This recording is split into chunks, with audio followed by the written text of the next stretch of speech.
الحمد لله رب العالمين والصلاة والسلام على أشرف المرسلين نبينا محمد وعلى آله وصحبه أجمعين. We continue inshallah ta'ala with the Akhsar Al-Mokhtasarat,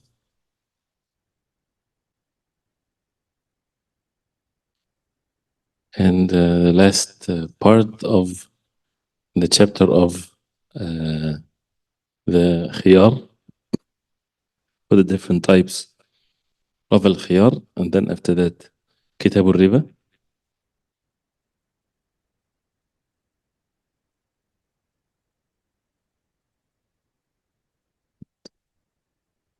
So we stopped at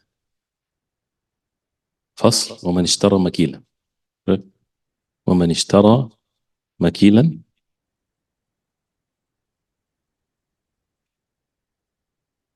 طيب يقول everybody says يقول فصل which is a chapter ومن اشترى مكيلا ونحوه لزم بالعقد. ومن اشترى مكيلا ونحوه لزم بالعقد. Here this chapter is about the subject of al-qabd. Al-qabd is to attain the merchandise in your possession. So what is some of the ahkam that relates to when is it in your possession? That means you have the right to sell it, to give it as a gift. Is it just once you make a contract, even if it's not with you, or it has to be in your possession before you can deal with it? So this is basically this chapter, some of the very few ahkam here. So he mentioned here specifically with وَمَنِ اشْتَرَى مَكِيلًا وَنَحْوَهُ. Whoever purchased makil. Al-makil is the way of measuring volume. As we mentioned before, the way that people would buy and sell things, some things are given the measure that is given by volume, some with weight, some with item, with numbers, some with like you, for example, you purchase cloth by the length. So the unit of measure that people would use in buying and selling. So here من اشترى مكيلا, whoever purchased something that has to be measured by volume. And this is al-makil. وَنَحْوَهُ, and the like of the makil. What is the نحو here? وَنَحْوَهُ, and we see that a lot in the books of fiqh. Like basically al-mawzun. So there's makil and there's mawzun. There's something that is to be sold in volume and something to be sold in weight, al-mawzun, أو المعدود by the item. 5 apples, 2 bananas, 2 cars, or 1 car, like this, معدود, with the عدد. Or even, it doesn't have to be only that. Like that's why they sometimes mention المذروع بالذراع, with the arm length, with the, like cloth and the like of this. So anything that requires measurement or numbers or whatever. He says لازم بالعقد. لازم بالعقد. And the words of the ulama, of course, of fiqh, they mean every word and it's different from one thing than the other. لازم. لازم is when something becomes binding, or it's this is basically what it is when they say لزوم البيع. That means it's already done. That means the transaction is done and is binding, unless, as mentioned before, there's another khiyar, another choice that is part of the aqd. So if it's something that has to be weighed and things like this, then once they weigh it, once they measure it, then al-aqd يكون لازما. The aqd becomes binding in this case. So and their consequences as a result of لزوم البيع. يقول لزم بالعقد. ومن اشترى مكيلا ونحوه لزم بالعقد. So once the aqd becomes لازم, the transaction becomes binding. ولم يصح تصرفه فيه قبل قبضه. And it's not يصح, it's not correct. تصرفه, that he would deal with it. التصرف here, it depends on what type of تصرف. where the person, when he purchased something, now, as we mentioned before, some of the tasarruf that he would try it. He's using it, but he's in a way that he's trying it, and he has a choice to return it back. Versus a tasarruf to buy it, to sell it, or to give it as a gift. So here, وَلَمْ يَصِحِّ تَصَرُّفُهُ فيه. That means it's not valid for him, it's not correct for him to use it, or to tasarruf again is when you would give it away, when you sell it. So it is not valid قبل قبضه, before he would have it in his possession. And al-qabd is when you grab something with your fist. This is how originally it comes from. والسماوات مطويات مطويات بيمينه. So the al-qabd here is that when you have something. So this is literally where it comes from, but al-qabd refers to having something in your possession. ولم يصح تصرفه فيه قبل قبضه. ومن اشترى مكيلا ونحوه لزم بالعقد ولم يصح تصرفه فيه قبل قبضه. Right? So unless there is another khiyar, as we heard before. And then he said ويحصل قبض ما بيع بكيل ونحوه بذلك مع حضور مشتر أو نائب. ويحصل قبض. What constitutes al-qabd? When something becomes in your possession, you purchased something, but it's still with the seller. Can you sell it? Can you give it as a gift? So there are forms of, or some ways to show that you have it, so that you can sell it, or you can give it as a gift, or you do whatever you want to do with it. Because if you don't have it with you, there's issues can come as a result of that. So we have to understand here the subject of al-qabd. Before we go forward, and this is also can be different according to the urf or the norm of the people. You know, if you purchase, say for example, a car, and the car is in the lot of the owner or in his house, you purchased it, and now you sell it to someone else, and something wrong happens to the car, you know, get burned or something fall on it. Who's going to be responsible for that? You, because you purchased it, or the first owner, or who exactly? So then it becomes a disputable issue. And that's why, to avoid this is where the ulama, they mention about the qabd, where you have to have it in your possession.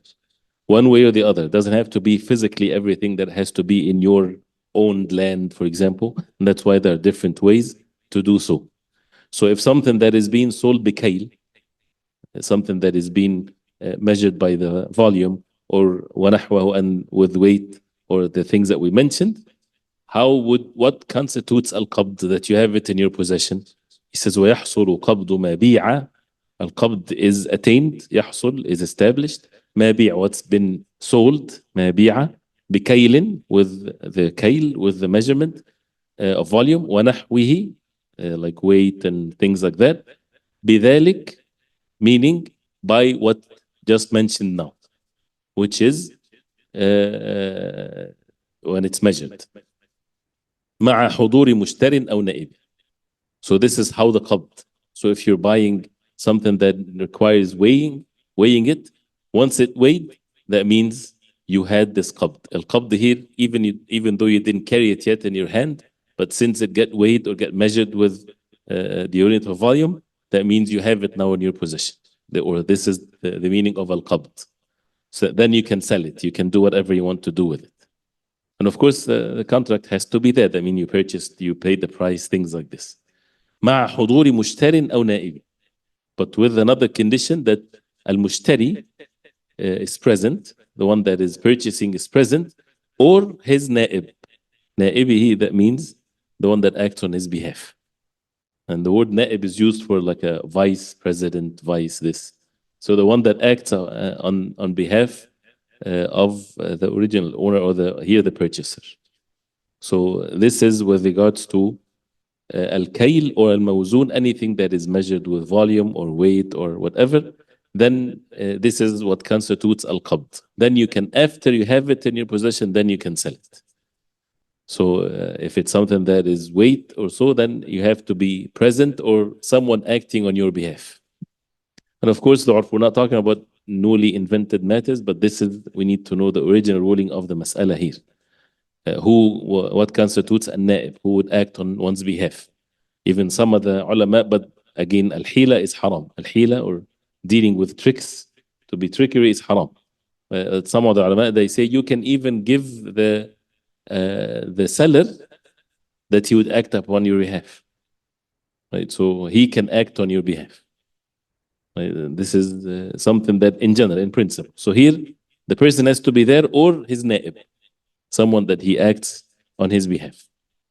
And the matter of al-qabd, there's a hadith of the Prophet عليه الصلاة والسلام, من ابتاع طعاما فلا يبيعه حتى يقبض.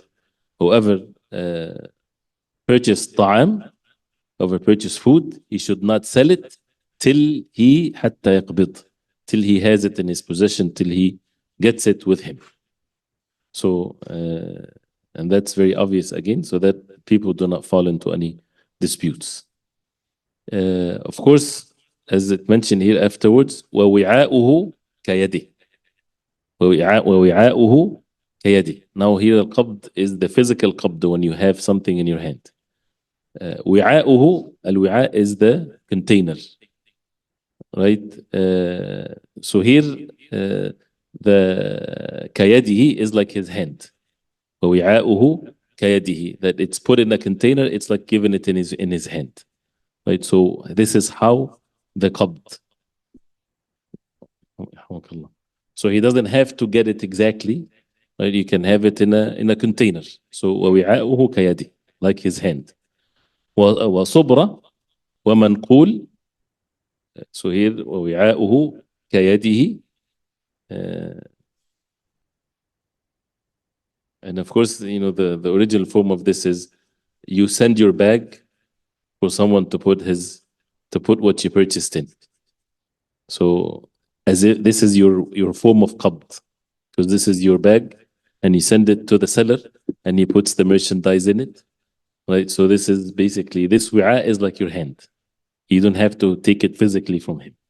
So, and that opens the ways of matters of the urf, or what people would known in their localities or their time, and things like this. So, and then he says, وَصُبْرَةٍ وَمَنْقُولٍ بِنَقْلٍ. الصُبْرَة is the al-kawma, is when you have a heap of something that is not weighed or measured by volume or anything like this. Just someone is purchasing this sack of things, and it's well known and it's seen, not something that is hidden. So food, for example, a whole bunch of dates that the person has, he says, how much would you sell this for? Without weighing it, without anything. He would sell whatever is you see in front of your eyes, for that much. So this is a sabr. So it's not weight, it's not something that is measured. He says, وَمَنْقُول. Manqul, something from an-naql, something that can be moved or transported. Manqul, something that can be moved.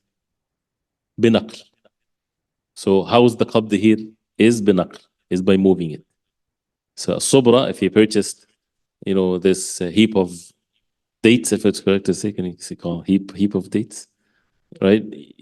How do you get the qabd of it? The qabd is, again, is you got it, you attain it in your hand, is by moving it. By moving it in your place, by moving it in your car, when you move it, binaql.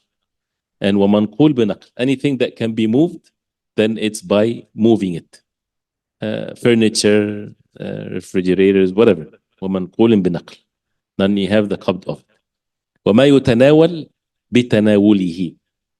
وما يتناول. المناولة is when you give someone with your hand and he received it with his hand. Something like a pen, like a book, any mutanawal, وما يتناول.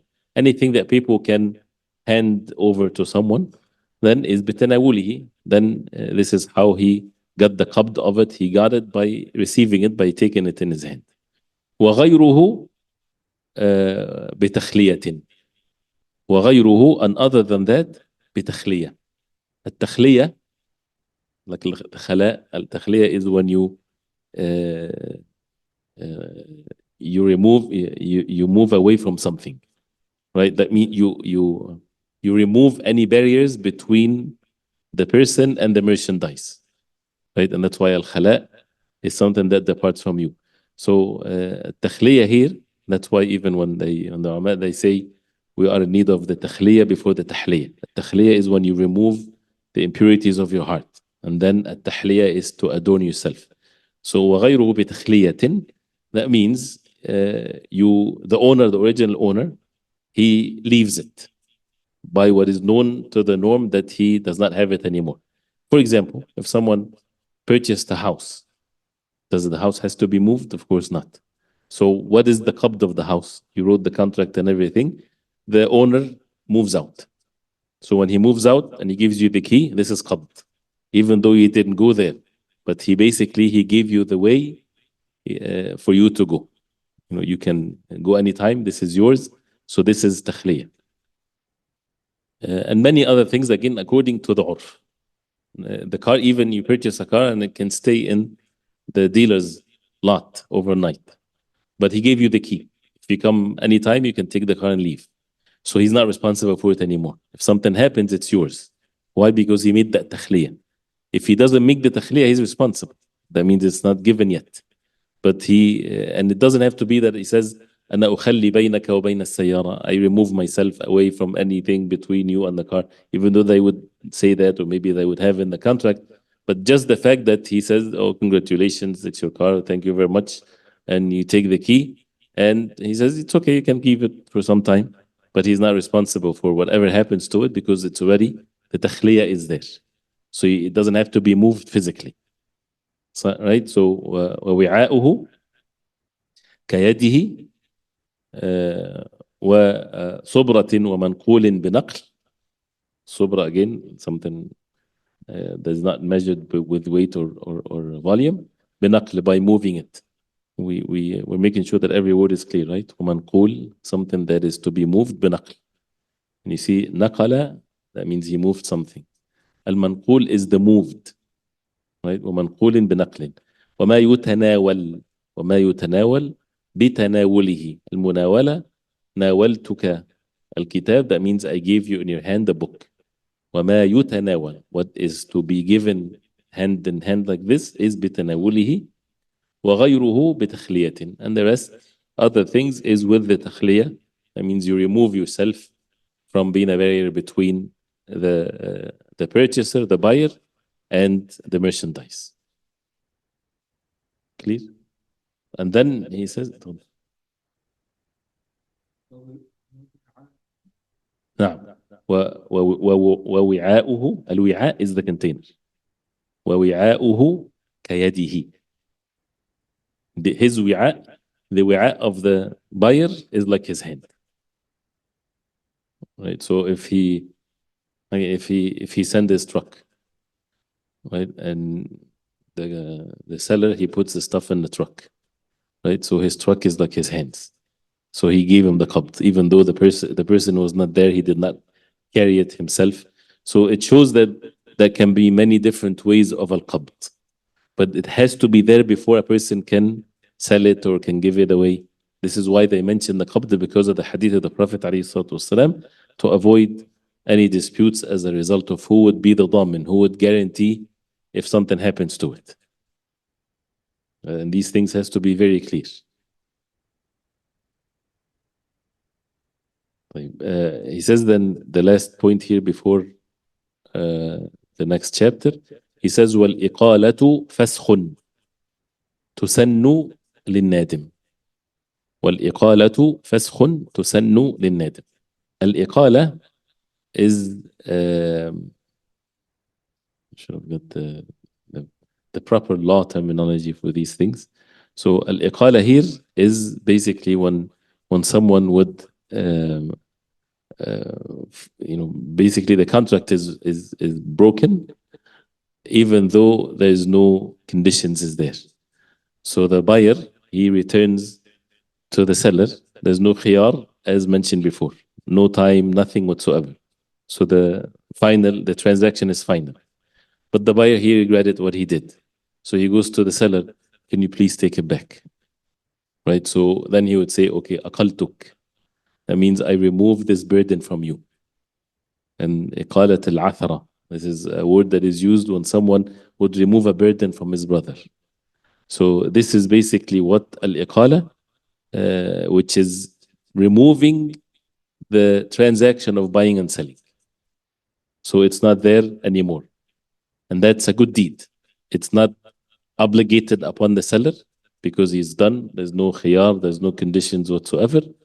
So, but that's why he says, وَالْإِقَالَةُ فَسْخٌ. First of all, we have to make sure that it's clear what is al-iqala. Al-iqala, the seller says, okay, you can bring it back, I give you the money, no problem. So what is that deal is called? Is it another bay'? Is it another transaction? Because now the buyer is the owner, right? So when he's returning it, is he selling it to the original owner or he's just returning? That's why they say they're very precise. It's fasakh. It's not bay'. It's not another selling. It's fasakh. Fasakh, that means it's void. The contract is void. That means everything go back to its original form. Can the buyer sells his merchandise to the original seller later? Yes, as long as there's no hila, as long as there's no trickery to go around riba, which is like the other forms of haram and najas and the najas unlike of this. But here, that's why they say it's fasakh. Tusannu, that means it's from the sunnah, meaning recommended in the context of fiqh. Tusannu lin-nadim. And nadim is the one, the regretful one. Nadama, he regret. And nadim is the regretful person. So he regretted. He regretted that he purchased it. So it's recommended. And there's a hadith of the Prophet ﷺ, من أقال مسلما أقال الله عثرته يوم القيامة. Whoever أقال مسلما, whoever relieve a Muslim and return back and he has no problem whatsoever with that, Allah subhanahu wa ta'ala would remove his athra, he would remove his shortcomings, his sins in the day of Al-Qiyamah. So this is a good deed, of course. But it's not mandatory because everything in the contract is clear, there's no khiyar. That's why it's mentioned as the last mas'ala here. You know, if everything is fine and there's no khiyar for the buyer, still the iqala, the door is open for goodness from the seller. If he relieves the buyer from the transaction, this is something that is recommended. We did not get into all the details of the masail of al-iqala because there's some other things can be included. Can he takes it with a less price, more price? You know, things like this can be in the subject. Yeah. طيب, is it clear? والإقالة فسخ تسن للنادم.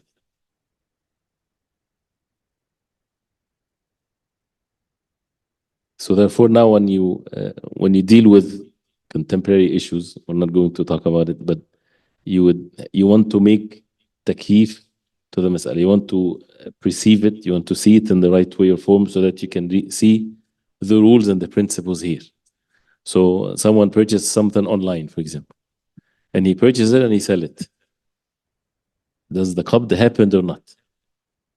Did he have the qabd? Did he have it in his possession or not? And we said it doesn't have to be physical qabd. So the urf, the norm of the people has to be clear that he has it, that he got it, one of which is with at-takhliyah. So that's why when the ulama, when they answer these things, this is the original form of the mas'ala because it has a hadith of the Prophet ﷺ. It cannot be vague because you think of there's a dispute. So something was it sound or it's broken or it has defects? Who's gonna carry the consequences of that? The seller or the buyer or who exactly? So al-qabd has to be clear. These matter has to be clear. Who's the buyer and who's the seller?